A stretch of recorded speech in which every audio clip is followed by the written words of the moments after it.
Calling you We'll out, get you Bryce right. Hall. We basically deprive ourselves of all joy. Like, am I really doing this with Dana White right now? Solved a lot of situations with a couple foot sweeps. I'm wearing wasn't gonna glasses say indoors. anything. You think I would do this if I didn't know you guys? Yeah, bro.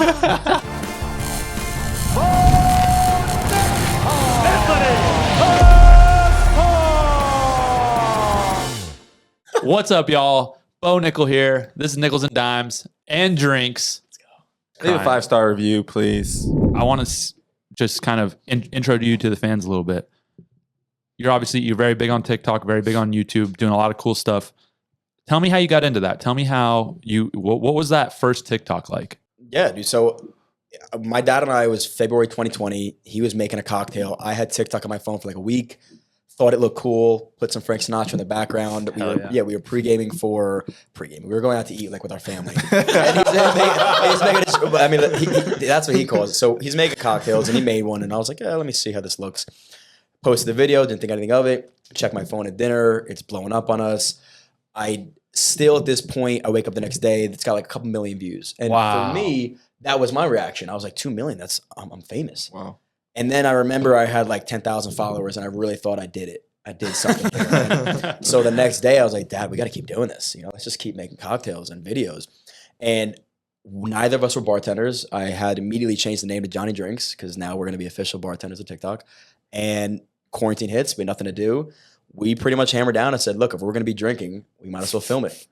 And so we filmed it. And it kind of one of those things where you guys get it too, is like things just go parabolic sometimes. The obsession starts. So any creator journey normally starts with like, if it's a natural virality, people become very obsessed because of whatever the reason is. And now like it's a double down obsession because everybody else is obsessed. So even if you weren't obsessed, you feel like you have to be because everybody else is. So we could have posted anything and people are loving it. And so it's almost like a good and bad thing when that happens to you because you don't know how to actually create content. You're kind of just fucking around, and it started to work. So 6 months in, I realized like, hey, let's take this thing pretty serious. And that's when I really started to treat it like a business, and from not even just the brand deals, but taking it a little more like, hey, this is what we have to do this day, structuring out our schedule. And 3 years later now, moved out. So we got like a little over 4 million followers total, and having fun with it, man. Yeah, it's awesome. It's such a cool journey.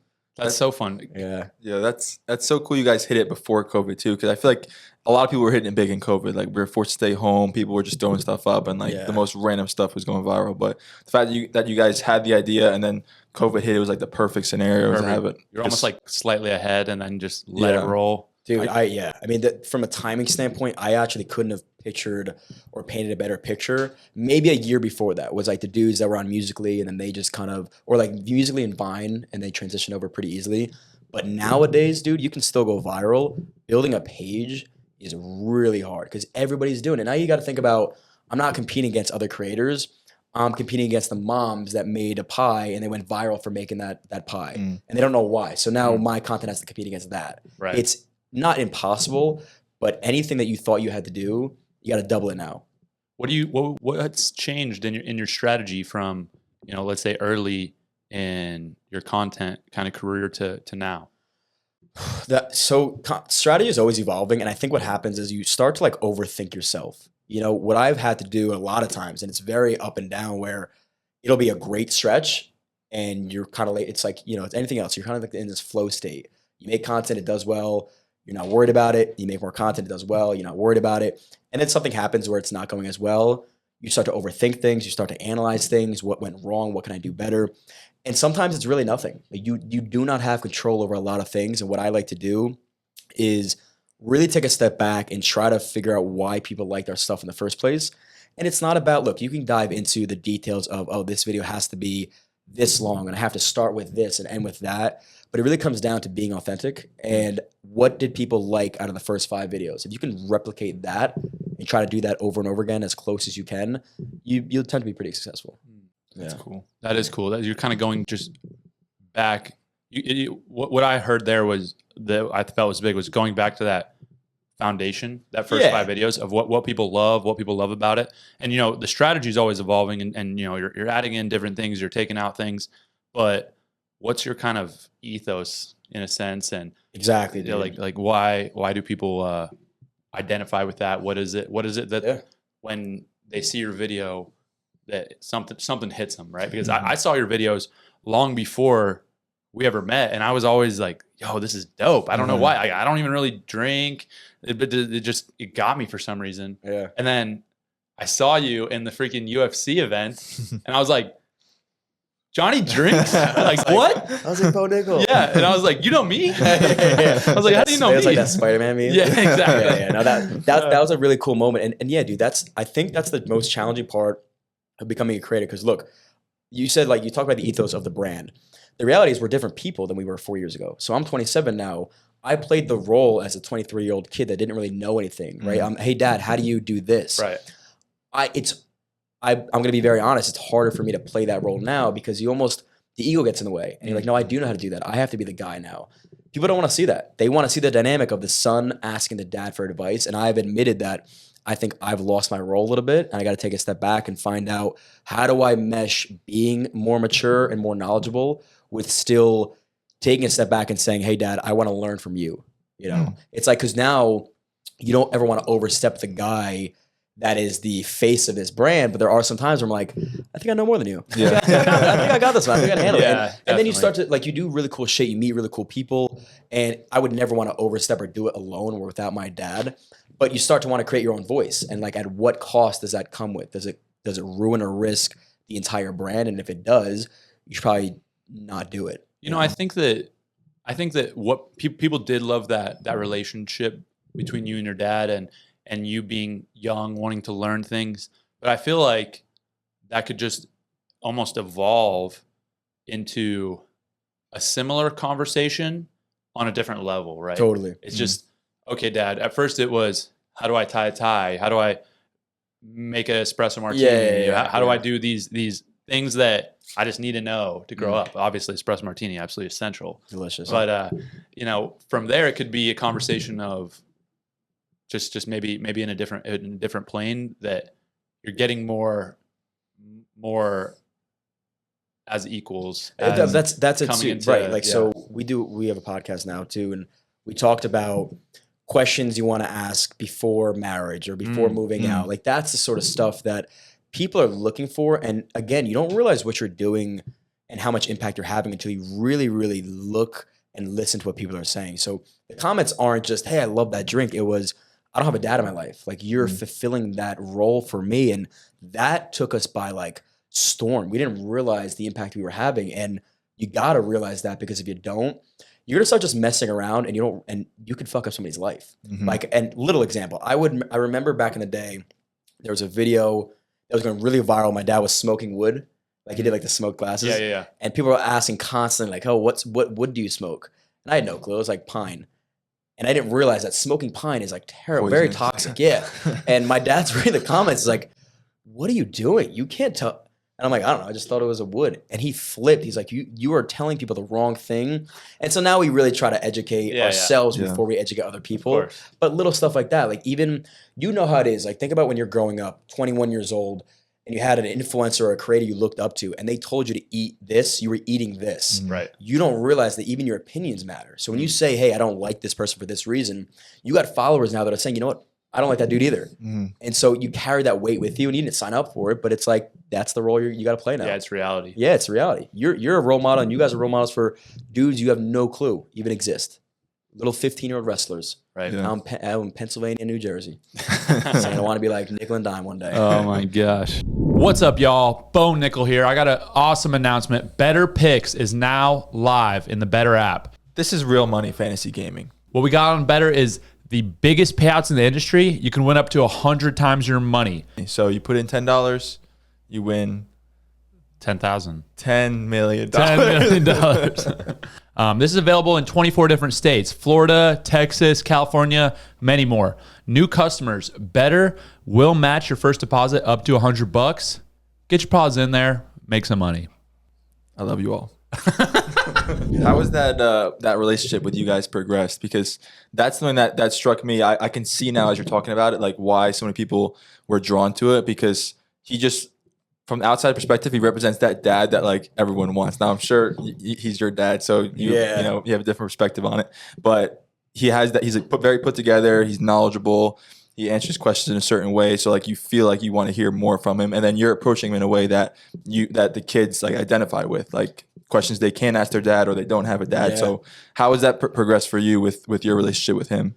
That's a good question, man. So again, 27 years old, and I'm actually curious if you guys have been through the same journey. So I'll give you kind of like high level. 17 years old, I'm at a point where my dad was truly like my role model to an extent. Like I remember telling my girlfriend at the time, if I could trade places with my dad right now and live his life, I would do it immediately. Like that's how enthralled I was by this dude. Like I liked everything about him, the way he carried himself, the way other people liked him. And then you go to college, you learn about different people, you learn about yourself, you come back, and now you start to like almost challenge your dad. You're like, I'm an alpha male too. You know, I respect you, but we're almost here now, and I got to challenge you on different things. It's and, okay maybe, to disagree. Right, it's okay to disagree. But then it starts to become the narrative behind, I have such a great dad. I have the best dad in the world. And I did, and I still do. But not that you get envious at all, but you start to like, because you know your dad for his good and his bad. And he has this perfect image. And his perfect image that like I've almost I created this form. Right? I created this monster. And now I'm like, in my head, I'm like, well, he's not that great. You know, he's got some flaws. So like, I found myself almost trying to pick him apart. And I'm like, what am I doing? Ruining the rep that I built and for a guy that does nothing but giving his all to me. So now at 27, I'm talking about like the past couple of years, I think we're at the best we've been because we're very aligned we're both very similar. We both have same goals and dreams and aspirations, and we're doing it together. We're equals. Like I don't see him better than me. He doesn't see me better than him, but I know what he's really good at and he knows what I'm really good at. And it's almost like you two doing this stuff together. It's fun. It's fun to like daydream and be like, hey, how big can we take this podcast? What can we do with this brand, or how can we expand? You start to just think about whiteboard different ideas. I'm doing it with my dad. And that that was like the awkward dynamic because you always grew up thinking your dad knew he knew everything. He already had everything figured out. But now my dad's coming to me with like, hey, do you think we could do this? Like, you really think we could pull this off? Like, I think we could crush this, man. And I'm like, you're right, dude. Like, this is sick. You know, we could really do it together. But you got to have that conviction. And I think the hardest part is seeing your dad as a dad sometimes, but then also seeing him as like your business partner or your friend. You know? I think you could probably relate to that. It's like being your coach, your dad being your coach. Right. Like when you start blending those two roles, like thankfully I never had to do that with my dad, but I see a lot of success with him and with some of our teammates. But I think the majority of the other side of it is, you know, some bad relationships that people try to combine those and it doesn't go well. So I think it's awesome that you can do that. Well, I'd be lying if I said it was always sunshine and rainbows. There's been plenty of times where we said, this is sacrificing and risking a relationship. There's no money in the world that's worth me losing my dad as a person in my life. So if I have to quit this to go find a job, and my mom said it to us, and my mom keeps us very lined. We go too far with an argument or whatever we're talking about, she'll say, you guys are done. If you guys want to quit today, go find a new job, but this is not happening anymore. And that was, I think, the smack in the face that I needed. I was like, I'm not losing this, like I said, relationship, but I'm also not losing this. So if I have to bend and break and accommodate and work with my dad, then that's what I'm gonna do. That's cool, man. You know? Yeah, that's you know, the most important thing, right? Because I think anytime you mix business and family or business and friends, it's very difficult. And you see a lot of people don't know how to handle it well because they get to a point where they're willing to sacrifice the relationship before they sacrifice the business or their opinions or their ego. And I think that, you know, probably has to do with things deeper down. But if you guys can, I'm sure, keep that just at the end of the day, it's not worth it mentality. Like my relationship with my dad is more important than anything else. There's no doubt that you can keep doing it forever, right? Because you're that's like, you know, any relationship, a friendship, a marriage, whatever. Like with my wife, I know that no matter what argument we get into, no matter what the disagreement is, like that's my person for the rest of my life. And I trust her foundation and where she comes from. And I don't really feel like I need to be right that bad. And that's it too. You learn when to like take your L's and the fear of losing out. So your example with your wife or with your dad, for me, my dad, or like this business, the fear of having to stop and like go work a 9-to-5 regular job, like really does keep me up at night. And that drives me way more. And I guess there's points and times where the excitement of achieving goals drives you, but But I think it's also like, you can't slip, because if you do, you're going back to doing what everybody else does. And that, I think I'd rather be dead. Honestly, bro, I walk around sometimes, I'm like, I can't imagine. You know what I mean? Like, for real, sitting at a desk or wearing a tie all the time. And I would jump off a bridge. Yeah, but it's just not what I think we were meant to be. And no, thankfully we do something pretty cool. Yeah, you guys do a lot of really cool stuff, and that kind of brings me into a little bit of a lighter note. But how did you guys start collabing with Dana White? Dude, that's crazy, bro. Yeah. So we Honest Review had the Howler Head. We did like a celebrity liquor video, and we sipped on it, and we actually liked it. Nice. His team reached out to me and was like, "Hey, can we use this clip?" And I was like, "Yeah, for sure." And I also was like, "You know what? Why not ask?" And so I reached back out and I was like, "Hey, we'd love to collaborate with Dana, whatever that looks like." And thankfully, the guy Eric Yee, who's like his right-hand man, super responsive, got on a call, and we outlined like 10 different things we could do. And I said to him, "Look, these are all great, but if we don't land on one, we're going to do nothing. So why don't we start with making cocktails with Dana?" And he said, "Can you get out here this week for this fight and at this time?" And I said, "Done." They flew us out to Vegas. We did the whole thing like in his back bar, and it was that was the pinch me moment. Like, I was looking and I was like, we're really doing this. And then the really cool part was it was dope working with him. But then we were on live TV, like before the weigh-ins. You know how they do like the show with Bismig and all that? We were like the celebrity bar. They announced us like the celebrity bartenders. And at that point, my dad and I looked at each other and we're like, what the fuck are we doing here? Like, are you a bartender? I was like, who are you talking about? They gave us no direction. They're like, all right, just go. And we've never done this before. Like, we barely even make drinks. Every time we're making drinks, I'm like, all right, Dad, I think it's this ingredient. And like, all right, go. So that's now, awesome. and that's where I give him so much credit wherever it's due. In that moment of just like winging something with confidence, he crushed. He had no fear. In the beginning, he was like, "Oh, well, Johnny, tell him about us." And I was like, this motherfucker just handed it off to me. Like, I'm done. he's like getting his wits about it. Yeah. Right? So I handled that pretty well, and then he just went off, man. He did such a great job, and that's sort of the opportunities where like you could be proud of your dad and watch him really work and excel. It's a cool feeling. That's so sick. Yeah. Were you always a UFC fan? Yeah, definitely. I wrestled and loved watching it. Did jiu-jitsu for a while now, but was super, super excited when we started to get to know him as a person. Yeah. And how great of a guy Dana was. Like, I really can't imagine a better person that has $500 million in the bank. Like, really? He was so accommodating. And so, you know what he actually showed me was that it's okay to be excited about your own life. Like, he was not showing off at all. He was so excited to show me what he's proud of. Yeah, like his samurai sword or the crazy painting he had. Like, he was a kid. Yeah. The coolest part was we get into his office and he has this, I forget what the speakers are called, but they're gigantic, like the best of the best. And he goes, "You want to hear something?" And so he closed the door. I was like, "Yeah." And he plays Metallic, he plays Enter Sandman, and it's like shaking the room. And he's like this. And I'm like, am I really doing this with Dana White right now? This is crazy. I did my phone. I'm like, this is fucking insane. So he had such an appreciation for what he had that he wanted to share with everybody. Yeah. And I started living my life like that, because I'm sure like you get it too, and so do you guys, where it's like you get a little bit, and the last thing you want to do is be braggadocious. So anytime somebody's like, "Dude, that's so cool," I'd brush off, be like, "Yeah, it's whatever." It's like, "What about you?" But in reality, like, no, that's awesome. What I'm doing right now is so cool. I wouldn't trade it for the world, and I want to share it with you. I don't want to hide it from anybody. Then what's the point of having it? You know? Yeah, and people get excited about it, so they don't want to feel like. Don't you love having a conversation with somebody? They could be talking about anything, and if they're excited about it, it's so fun. You know, I love seeing people just be excited about things. I love so example like you winning your fight. I was like, dude, I'm happy as if I was in that cage winning. And then watching you get excited for your boy to win. And watching you win was great, but I didn't really know you well at the time. But watching him get so excited, I was like, fuck yeah, I'm in there now. Yeah. That's sick. And I can't wait to meet these guys. I can't wait to now be part of that group, so then I could share in those victories. I think that's like the part of life is getting excited about your victories, but having enough people around you that you can support and get excited for them. You know, I love that. That's cool. I like that a lot. Yeah, that's why it's so fun just to be around dudes that are trying to do big things and have big goals, and you know, you can be there with them in the excitement, and then, you know, be there with them if it goes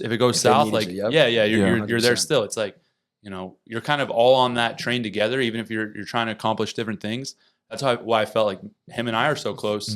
We were on that ride for such a long time, you know, north of 6-7 years, right? And then, you know, you're there when they're at a low, you're there when they're at a high.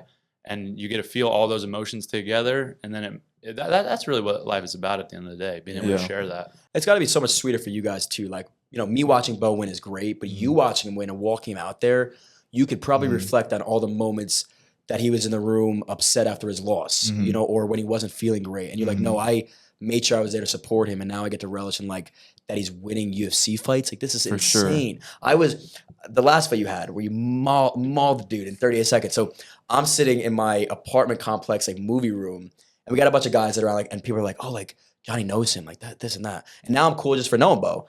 I'm like, yeah, that's cool. So I stand up, I'm like, I'm watching the fight, and like I'm a little bit nervous because you never know. Like the odds were so crazy against you, and people are like, oh, hope he doesn't blow up. And I watched it, and you hit him once, and hit him twice, like.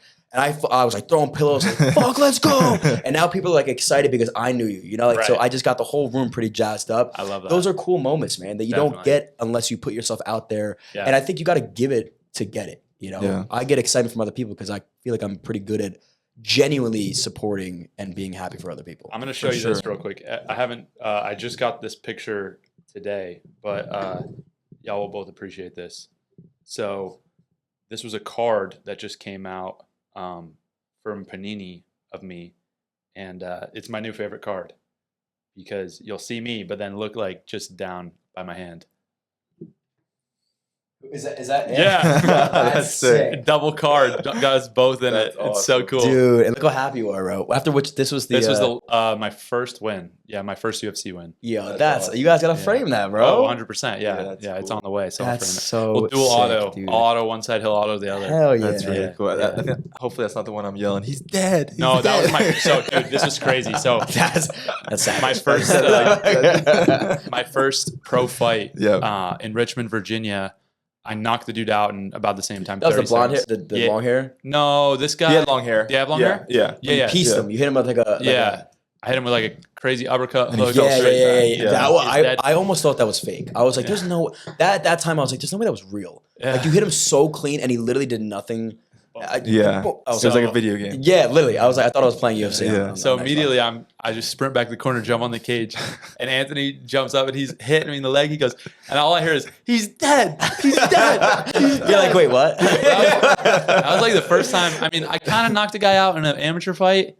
Yeah, it was different. That one was different because he literally died for a second. Yeah. He was done. And I was way too excited. Stiff. It's not like not a scary feeling, but isn't it like a weird, like you pray for yourself, but like you're praying that you seriously hurt somebody else. Isn't that like a hard thing to do? I pray that everybody leaves healthy. Yeah. I pray that everybody leaves healthy and that everybody's gonna be fine. And I just want to win. And if we both leave healthy and I win, that's best case scenario. Right. Yeah. I definitely don't intend to hurt him. They're just hurt for a little bit. They get over it. Yeah. They're just gonna be knocked down unconscious for like a few seconds. It's not actually dead. It's just his ego. That's like best case scenario. Dude, you know what's the weirdest feeling is this has only happened my last fight, but after you knock the dude down and he's laying there just like a target, and then you're just trying to kill him. It just, you're not even thinking. Everything's happening so fast. And all I see is his head, and it's like no face. It's just a target. And I'm just going to try to knock it into the next atmosphere. But so savage. Yeah, it's like animalistic. And then after I just feel like I don't really like hurting people, but I don't know. You just feel blank, nothing. Doesn't feel like anything. You're both very calm as far as, and I think a lot of fighters are. Like you wouldn't expect fighters to walk around very like stoic. You know, like you won your fight, what, TKO? Submission. I knocked him down in submission. Yeah, okay. But your wrestling has to just be so much better than everybody you guys are facing right now. Like, do you feel that advantage? Like it's just not even fair almost? It's not. You know, it's interesting going into a fight because, you know, I think that there's from what I've seen and kind of seen when I take a step back is when wrestlers come in, they're really high level. There's two different ways to do it. There's the guy that comes in and he's trying to do techniques that he's learned. The guy that's trying to land a jab, he's trying to land a low kick. He's trying to do techniques. And that guy almost always gets cracked. Like even if he wins the fight, something will happen right away where the dude will just get hit with something. And they're like, oh shit. And then there's the rest, which you don't want to do, obviously. Then there's the wrestler that goes into it. All right, this is a fight. Like I'm going in to fight. I'm not going in to try to land a technique. I'm going in there to win. Right. And that's what I feel like, he did. That's what I feel like I've been able to do in my fights. That's why we haven't gotten hit, right? Like, I haven't gotten hit in 5 fights. I haven't gotten hit in 7 fights. He hasn't gotten hit in his fight. We're getting hit in sparring and practice stuff. But when we go in there, we're definitely better than the guy. Yeah. But we're not trying to do techniques. We're trying to like kill him. Which in wrestling you can do. Right. And I think it's okay. You just get taken down maybe. Yeah. And the guys that you see do that in wrestling, most likely they're going to do that in fighting. Yeah. Because you can, like I said, you can do that in wrestling and be successful and like do techniques and kind of just flow and like beat the guy or even pin him. Like, but with fighting, and that's something he realized and something I've always approached wrestling even in that way is like, no, this is life or death scenario. You feel like you're thinking less in a fight versus wrestling? No, it's very similar. Similar. It's about the same, I would say. Yeah, just a different approach of like how you think about it. Yeah, I think that if you're trying to decide what you're going to do, you're not in a good situation. Right. For me, with my fights, from what I've experienced, it's just whatever the way you train, that's what's going to come out. And so I notice that there's thoughts that come into my head, but I almost don't really make a decision to act on them. It's like, so I'll give you an example for my last fight. My last fight, I opened up with a straight left hand, and then I pulled back, and he threw a hook or 2 and like barely missed my face. Yeah, I remember that. I was like, shit. I was like, oh damn, I don't want to get hit with that. So then in my head, it's like you need to basically make him worry about the takedowns. Right. So then I kind of throw the straight left, but I like kind of like hit him with my shoulder and like I was gonna shoot, right? Yeah. So then he's like, oh frick, worried about the takedown. When I wasn't really trying to take him down. I was just trying to get him to be like not countering me super heavy. Yeah. And so he's worried about the takedown. From there, I feint the takedown, and then his hands drop, and now I'm like, all right, you're done. So then right away, I know exactly how I was gonna react to the feint, boom, hook.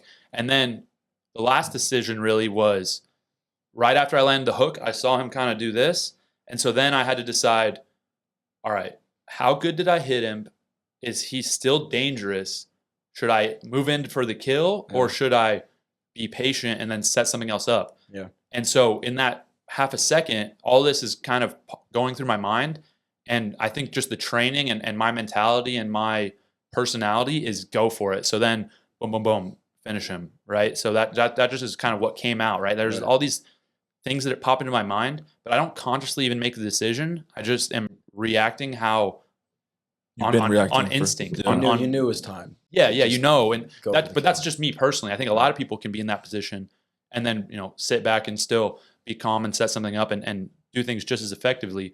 But for me, my personality, my natural instincts, that's what came out. I think I want to do a fight against another TikToker. Dude, that is sick. Pick one. Hell yeah. Who should we get? Oh, dude, I would accept that because look, I would love it. I think that'd be so much fun. MMA or boxing? I'll pick whatever. Yeah, either. What about Bryce Hall? Yes. Let's go. Yes. And I respect what he did. Yeah. I respect the bare knuckle fight, but yes. Johnny drinks versus Bryce Hall. Fuck yeah, dude. Oh, that would be so much fun. I'll be freaking cage side, dude. Dude, that'd be sick. so Let's go. Are you kidding me? Oh my God. That would be amazing. Come down here for a bro. We'll get you. We'll get you trained up. I would come so correct. Like that's one thing. If we had a fight planned, I would now train like I was training for the UFC. Like there's no way I'm going to that fight unprepared. You train to get him out too already, right? You train jiu-jitsu. Yeah, like I train right now. Like I'll train 3-4 times a week. And I was saying before, I don't compete jiu-jitsu, so like me missing a training session is not the end of the world. But like if I had something to train for, I'm not missing a training session. Yeah. Like now this is part of my routine. Yeah. And I noticed that like dudes like you guys, and I was talking to some other fighters, it's just engraved in their life. It's just like waking up, eating breakfast. You guys have to go train. And if you don't, your whole day is all fucked up. Yeah, for sure. It's just what we've been doing, what we've always done. But I'd have to live out here for a little bit. Definitely. Come on the farm and just live like a little bit. I love that he thinks this is a farm. I'll show you. There's not one bar. I'll show you a real farm. It's a farm, boy. Next time you come out, we'll be at the new place and you'll see, this is a farm. We don't got too many farms where he's from in Jersey. So like, what the hell? Yeah. Grass? This is crazy. Is that what you guys call this? Yeah. Yeah, I got a question back into content and stuff. We're talking about, Dana collab. You've done a few collabs. What's like one or two collabs that you really want in the future, or like what would be a dream collab with somebody you're like, yo, I gotta get one in with this guy or this girl or whatever? You know what's so funny, dude? Like I was thinking about this literally today, and so 2 different conversations. One would be So I was jazzed up about, I just did a podcast with Dylan Danis, and he's actually my good friend, and he showed a side of him that not a lot of people get to see, and I think it was so great. So I really, at the end of the day, I just want to have on people that can have a great conversation I can learn from. So that side of things, like who I want to have on as a guest, is very different than who I want to do content with. Because content, I think, is a little more business strategy. Who would help us grow and vice versa the most? Who aligns with our audience the most? So there's some other chefs or bartenders online that would probably make a lot more sense than me collabing with, I don't know, insert any sort of famous person that I would like. Gordon Ramsay? Right. You're the reason I got into magic. Have you seen that fun? It's funny. It's a TikTok. It's really funny. Clip that in. I feel like I have. Yeah. He goes, Gordon Ramsay, you're the reason I got into magic. And then what does he do after that? He's like, Idiot sandwich. idiot sandwich. Yeah. So like shit like that. I mean, I think I'd be a little more excited to. I mean, look, Dana White was like one of my, and then I did it, and I was like, holy shit! I would probably want to do that again and get like a little bit more time with him. Trump would be a fantastic podcast guest. Put you in touch. That would be incredible. I would love that. Yeah. But honestly, dude, like I just love having a conversation like this. Like this is just like genuine, puts you in the moment, and you just appreciate these sort of times. The other people, you get to learn from. Like I love Jamie Foxx. I think that would be sick. That's cool. That Jamie Foxx, like Matthew McConaughey. Like these are dudes that you aspire to be, and you watch them. Maybe like Leo DiCaprio. Like you just want to learn from these dudes. But other than that, like I'm trying to think of a creator that would be like dope. Like I watched Two Turn Tony. I think he's hilarious, and he's got the dad. And we go back and forth on Instagram. Like we got to connect and collab. And I know my dad would be like, there is no way I'm doing what this dude does. And that's why I think it'd be so funny.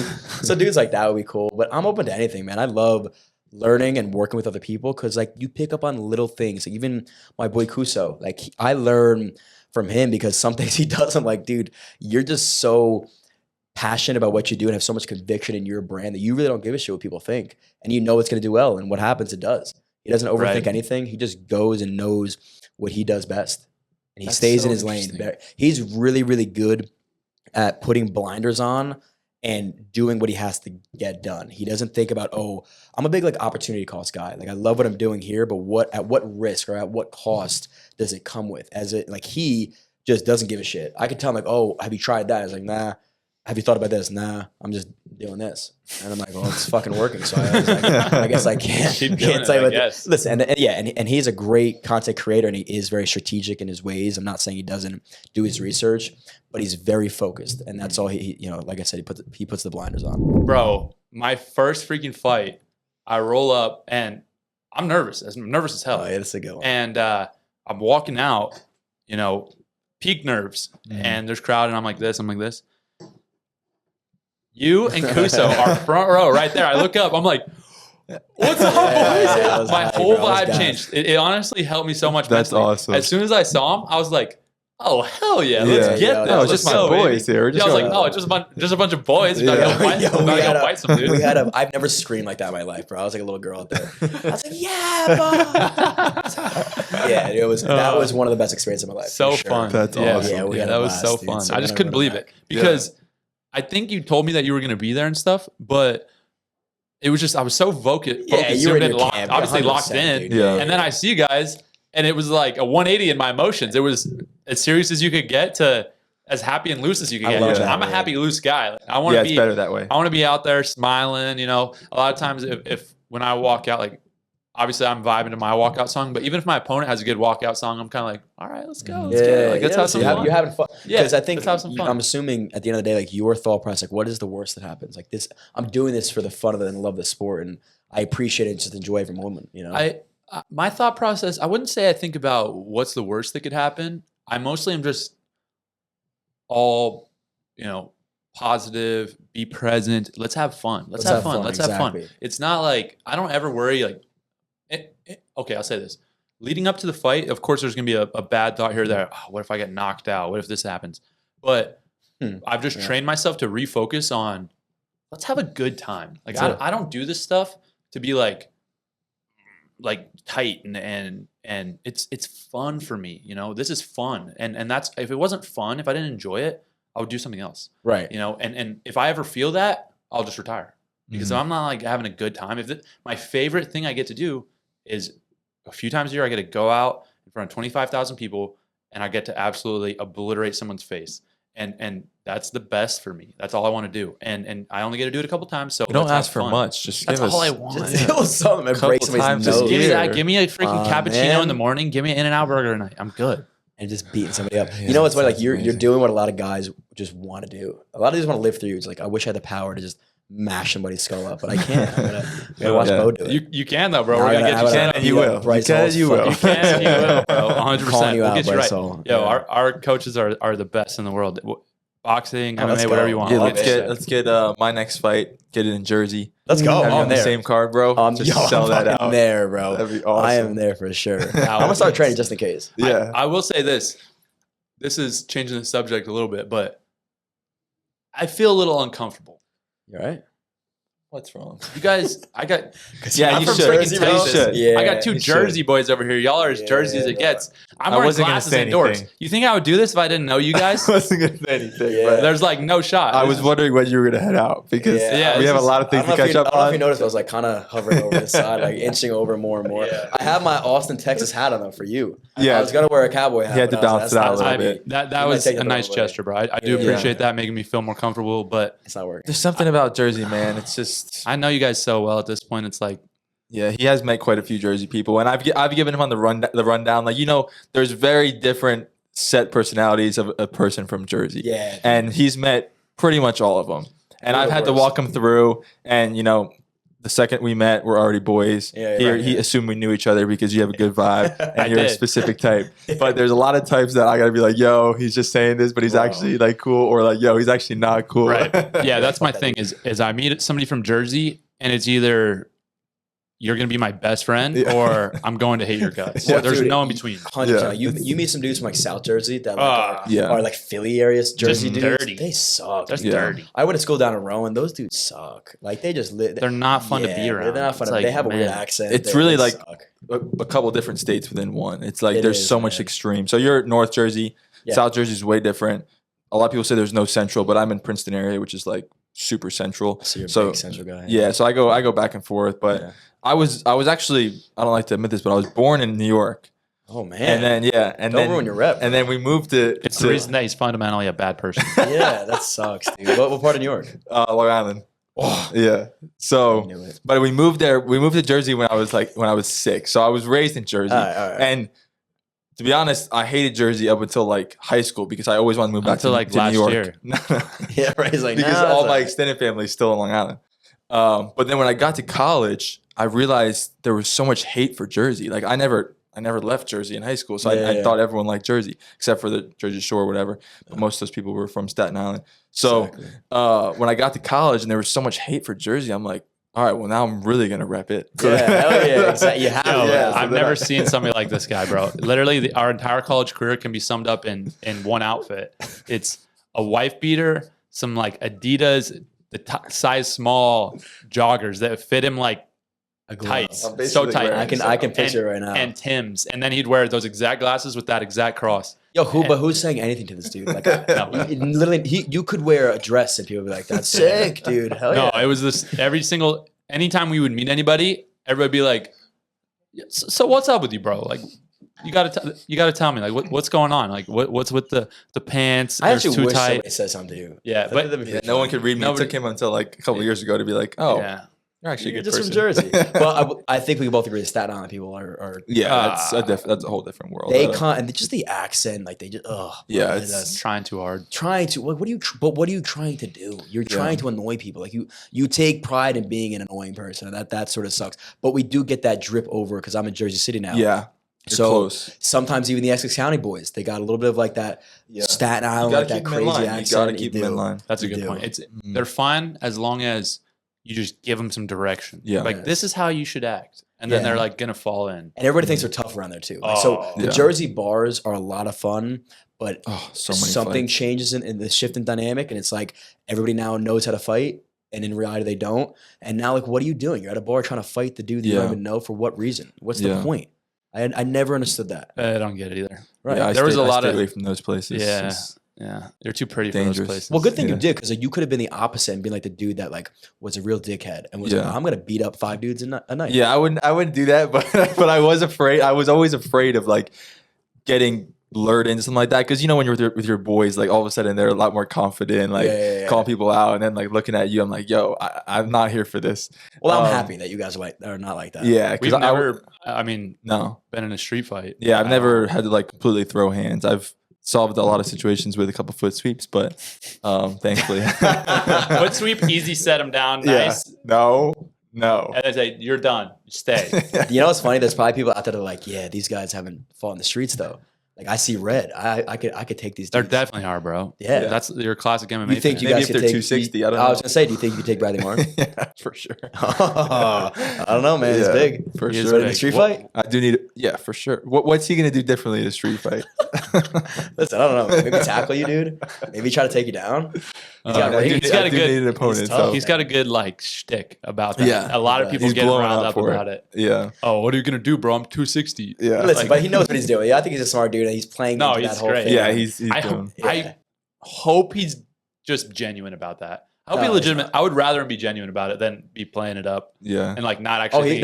I think he thinks. I that, hope he for sure. does because Devin Haney, He will- he's for sure thinks he could beat him up. Yeah, that was I would just love to interesting. see that, man. Yeah. Well, it's then trickling down like the smaller and smaller dudes. So now it's like Demetrius Dude, Johnson. when Mighty Mouse, Yeah. when Mighty Mouse taps him out, that is going to be. How do you feel about that? Like a fight between Demetrius and Brad Martyn. Yeah. Dude, it's That's such a hilarious, funny bro. Demetrius concept. would kill him, dude. He You would think just. so? Oh, what would he? He would be like.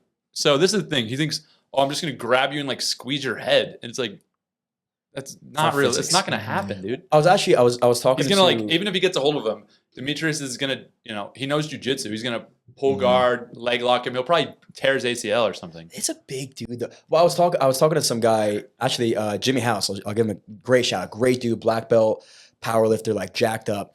And he was talking about the difference between like being strong and then being able to express that strength on the mat. And there's two different things. You can be a jacked up bodybuilder sure. and bench press 500 pounds, but when your arm's like this and you can't move mobility wise, that strength doesn't matter. So Yeah. you got to be able to correlate the two Yeah. and train in like those You know, stretch positions and stuff like It's that. kind of like me. It's like obviously look like an insane like power lifter, bodybuilder Yeah. Dude's type, jacked, bro. and then I actually am even stronger than that. No, I know Like, you are. Yeah. It's crazy. You don't have to 'cause tell me that. You would see me and you'd be like, well, obviously that dude's probably one of the strongest people on the planet. Correct. And then you feel me and you're like, well, Checks out. definitely. It checks You out. do have some jacked up forearms though.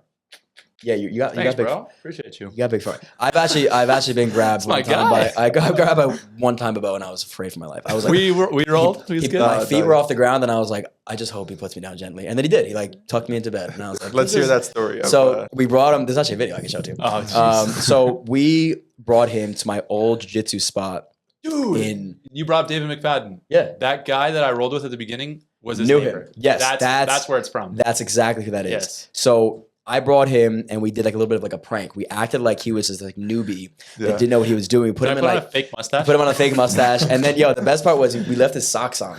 So we did this whole video and he was in his socks. And so in the beginning, like he's learning the moves and Yeah. dudes are like kind of putting like he's like on his back turtling. And then Yanni, our instructor, who by the way is like one of the best in New Jersey, he goes, all right, guys, we're going to go drill takedowns. And so he's drilling like some guys, like he lets him do whatever, like he doesn't know what he's doing. And then I was used as the guinea pig to be like, all right, let's turn it up now. And he goes against me. And yeah, this is what ends up happening. That's such a great idea.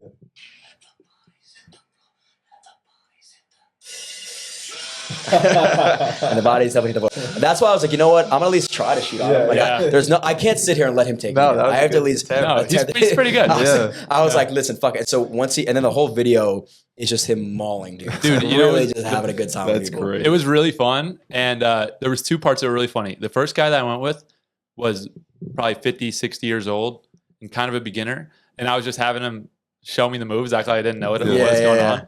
And he was like, it was just hilarious. And he was like actually teaching you. He was like, no, do this instead. yeah, no, he was actually teaching me. It was cool. He was good. Yeah. And so that was really funny to me. And then the other funny part was I went against a girl.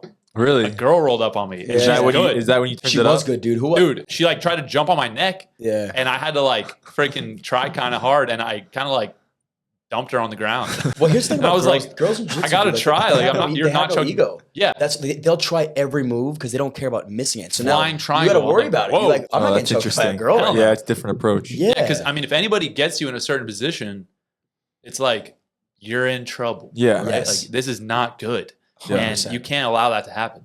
No. especially on film. Yeah. So I like slammed her a little bit. I was like, "Oh, are you okay?" Our whole video would have been done if you got tapped by a girl. Like, cut the yeah, clip. This is yeah. not. It's over. The whole prank is done. It's done. Yeah. Have you ever dribbled a girl like jiu-jitsu? No, now that I think Really? about it, yeah. Oh, Well, you got it, man. Julie. Yeah, if she acts up, but I mean, other than that, Just like, all right, well, that's how this podcast is going. You guys do whatever you guys want to do. I'm not gonna judge. Yeah, that's a tough because I You're not kidding. I hate going with really good girls because then you play the game like, oh, You I'm gotta- not even trying. Yeah, you gotta. There's no win in that situation. yeah, because if they catch your arm or like your leg, like Yeah, doesn't matter how and strong you they don't are. want to have to like muscle out of a position. Yeah. You don't want to have to be like, ugh. Yeah. Because then it's like, all right, you could obviously Like muscle out of relax, it. dude. Yeah, You give relax. a girl sick. Yeah. Yeah. We don't want Or that. you get tapped out and you're like, I wasn't trying. Yeah. oh, I was whatever. giving it to her. Yeah, Yeah. right. Oh, she's a girl. What do you Either mean? way, it's just no win. Yeah, I didn't think about that. Another question I wanted to know. All right, so neither of us drink. We've dabbled. Our I haven't- favorite drink is my papa's homemade limoncello. limoncello. Oh, it's so good. I actually have a And bunch it's- of it. I have some still. Yeah, I'll have you to should try try it. It's very good. organic grain alcohol, and it's like 190, 180 proof. It's like Ridiculous. it's bro. like Everclear. It's very strong. And then he puts organic raw honey in it, Oh, man. lemon, and then it soaks in like the lemon peels for like 6 weeks. We're hitting that after this. Yeah, podcast. it's Well, yeah. You guys Yeah. watch, you guys watch. So we might have to. It's so it's good, bro. amazing, bro. But yeah, we had a night. I have one request is that when you guys do decide to drink again, that just invite me. Yeah, that's done. 100%. Yeah, Fair. No problem. Sick. yeah.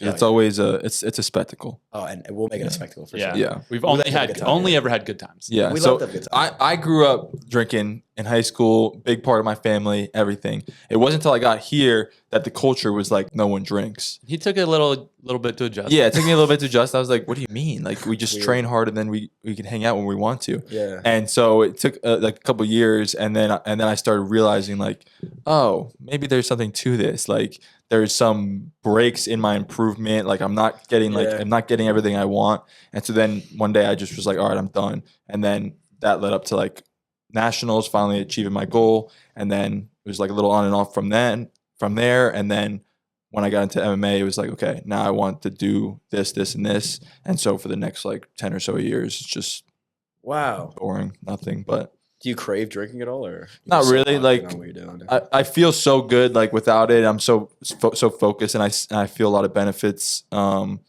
without it. So it's not something I crave, but every now and then I'm like, it might be nice to do that when I'm retired. Yeah. Right. And I feel like the other thing is too, neither of us, we're not like casual drinkers. Mm-hmm. Like Neither am it's, I though. I don't it's not like drink a beer at dinner, drink a Yeah. glass of wine. It's like, let's get into it. Yeah, Oh, yeah. I'm That's the same way. problem. Like I If we honestly, it would probably be fine. Yeah. But we just never did that. I'm Yeah. the same way though. Like I think that they said the recommended amount until. Oh no, I'm sorry, not the recommended amount. The amount you can have before becoming like an alcoholic or considering is like 14 drinks a week. mhm. So I I would- figured like just get 13 in one day. Like if that's, I would rather have that than like why would I drink every day? It just doesn't do anything for me. But I Yeah. will say for you guys, I think what's holding you guys down is having women in your life. Like Oh, women kill. Like that is the sole reason why a lot of people drink. It's just to pick up girls and go to the bar. Like, it's the- yeah. I thought you were saying something else. Oh, no, I'm saying like that. I thought you were saying No, our girls no, are you holding don't do us back. anything. No. I said, you guys should break up right now. I mean, that keeps you guys so it focused. does. Like, It does make it easier to not drink. like, you Yeah. don't want to go out and party with girls. And you guys are so good. That's true. But yeah, I mean, I had a few years without that, and it's definitely a motivation. Like if you're going out to drink, talk to girls or whatever. But It's a good time. Yeah. It's a good time. Yeah, You get caught up. You get caught up. And being here is helpful. Yeah. Like Yeah. I could be Yeah. sober here, but being sober where I live is just Dude, I'll say this too. Possible. We found like the only two 10 out of 10s here. yeah, We were lucky, bro. Like That's there was awesome. like two Yeah. in the whole 45,000 enrollment, and we found them. Hell So, yeah. I thought I was gonna go back to Jersey, but thankfully, yeah. I mean, listen, Not a Jersey big girls deal. are good looking. And Yeah. I've realized that being in Jersey, I'm like, wow, when I leave, I'm like, where am I? yeah. I went to Rhode Island for a little bit. I'm like, these Oh. girls suck. They have look like girls out there? gremlins. No, they actually, it's funny. I went to Rhode Island, Salvador to go play football like freshman year. And the sale to us was, oh, it's 70% girls. And I'm like, sick. And I get there and these women looked like men. And I'm like, that's not fair that you guys did this to us. And sold us on Wow. being 70% girls and they shouldn't be considered girls. So yeah, Wow. it's a tough look, but you learn to appreciate the Jersey girls, you know. Definitely. So, Yeah. what was the question? Last question. This is very very intriguing to me. Oh, this is where I was going because we don't drink, right? That's not a thing we partake in. But you know, if you had but when we do drink, we drink cello. We love cello. Huh. What's your like go-to drink if you had to like pick one for the rest of your life? You just had to ride it out. But like, what's your fave? Espresso martini. I have one tattooed on my leg. Let me see it. Hold on. That was so quick. Espresso martini. Can I put my leg on the table? Go for it. You can do what you want, man.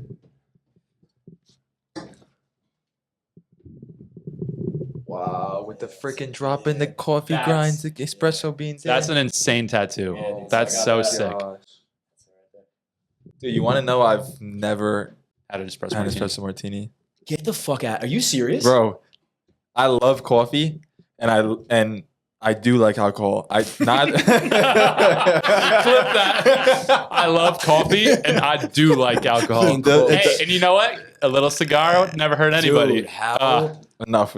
Don't even add. Yo, that let's in. go. Let's go pop the class A open. Let's get a couple Stop, cigars. stop. Let's sit by the fire. Stop. This is why we Let's don't do it. have. Let's this do it, is bro. why we don't- Don't Come tell on. me, Listen, 'cause listen, Let's go. Listen, Let's go. Listen. Let's finish the cello. Yo, I love both those things. I don't do either of them anymore in my life. So What? Huh? You don't drink coffee? No, not anymore. I don't do any caffeine. So if you combine those two, I'm never putting So it down. I'm going to tell you right now, I actually have a rep. I have the best espresso martini in course Hudson County. I make them. So if you ever in the area, That's so and close to you're if you're in the area and you're drinking again, you're coming by and I'm making you one Bro, person.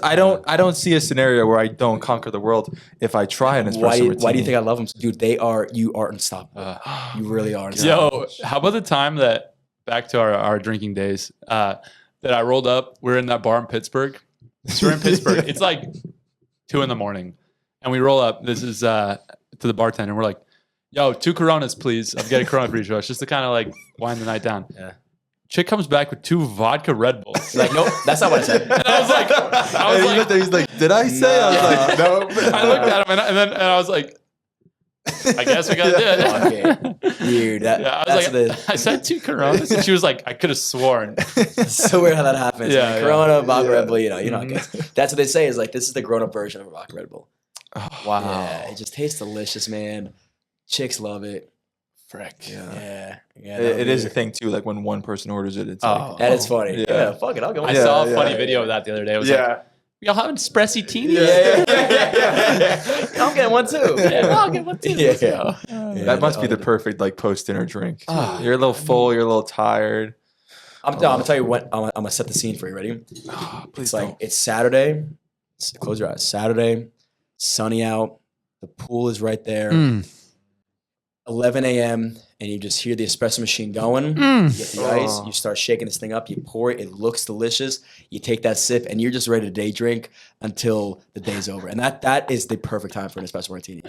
Yeah, you could feel that when your bones there. Dude, I'm literally like kind of tearing up. I know. I get emotional. not a joke. That, or it's like 3 a.m. and you're post gaming, and now you got to wake back up, start it back up again. See, that was my problem. actually I always wanted to be the. It's beautiful. It Yeah, really- that's how I sounds know amazing. it would have been bad because Yeah. I always wanted to be the last man standing. She So sucks, these bro. help. It's the worst. These I would help. do this thing where like I would just like wait till everyone goes to sleep, and then I would just send videos to everybody He's and the be like, worst. He's a bad last man standing. Yeah, bitch. Always. That's I missed your party era. These Yeah. days. Dude. Well, this is the thing. Right now, we basically deprive ourselves of all joy Yeah. in life.